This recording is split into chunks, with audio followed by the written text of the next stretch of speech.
Hey noobs, Mr. Frog here.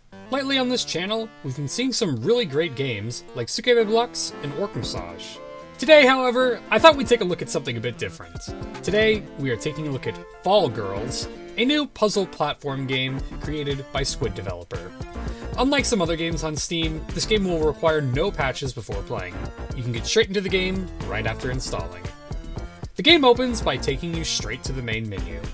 The game unfortunately contains no story and instead is a series of platforming puzzle levels that are very comparable to the similarly named Fall Guys, and let us also not forget Bro Falls.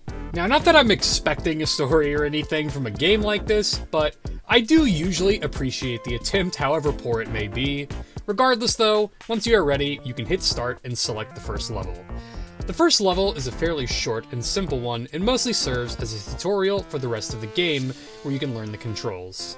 The controls are pretty straightforward and to the point, only requiring WASD movement, space to jump, and shift to perform a short air dash.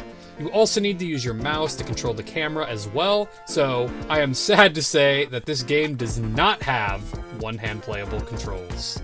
As for the levels themselves, they vary in quality, with some being a decent challenge and enjoyable, to others being a little lazy and clunky. A majority of the game's challenge will probably be you fighting with the camera in tight spaces though, as it will zoom in and out of your character's skull. I would also like to mention that the other girls competing against you in these levels don't really have an effect on the game, which is kind of disappointing. Usually in other games of this genre, there's a focus on completing the course first, but here there is no need or even really an extra reward received by completing the level first. In fact, in some of the levels, your opponents will not even move at all, which I'm going to safely assume is a glitch. Some levels also feature no opponents at all. Occasionally, some of the courses will have a time limit on them, which I did enjoy and find to be a nice challenge. A lot of these time limit levels are set pretty tight, but definitely fair enough to be enjoyable. As for the obstacles themselves in the levels, they will be mostly similar to other games in the genre, with lots of swinging blades, rolling pillars, flying balls, and lots of platforming.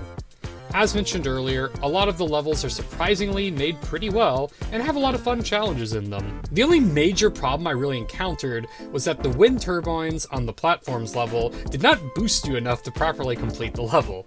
I did some research and it seems many other people also had this same issue as well and were unable to beat the level at all. One person I saw was able to glitch past it by jumping on some of the balls, but they later encountered the fans again in another level where they also were not able to get past it. So it seems that the game may currently be unbeatable until a patch is released, so do keep that in mind. Aside from that, the only other major complaint I'd probably say is that you are not able to change your character. As shown earlier, there are other fully modeled characters in the game for you to race against, but there is no way that I can see to unlock or switch to these other characters. It would definitely be a nice addition to the game, and also give players something to work towards. Now, onto the real content of this game, the H content. And unfortunately, this is another game where there just really isn't any true H content. The closest you're gonna get is the girls running the course in their underwear, which, while mildly ecchi, definitely leaves a lot to be desired. There are also occasional animated CGs you can unlock, but these are mostly just vanilla art CGs as well, that while look great, are not fully fledged H content that most people are probably looking for in a title like this. So with that being said, it is really hard for me to honestly recommend this game to anyone other than as a joke parody game, and without any H content at all, it's a bit hard to justify the asking price for $6.99 USD for just a joke game. Considering all of that, Mr. Frog is unfortunately not able to award this game with the infamous Mr. Frog Mountain Dew sip of approval. Once again, thank you to everyone for all the support, and if you'd like to see more H game content, make sure to subscribe to the channel. Also, make sure to check out the Mr. Frog stream over on Twitch. Later, noobs.